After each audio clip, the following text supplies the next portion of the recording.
provided further that the court shall not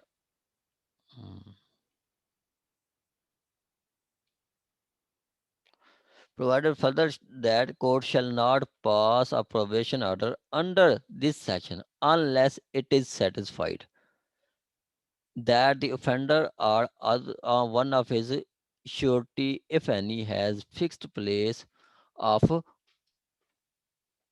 abode or regular occupation within the local limits of its jurisdiction and likely to continue such place of abode or such occupation during the period of bond.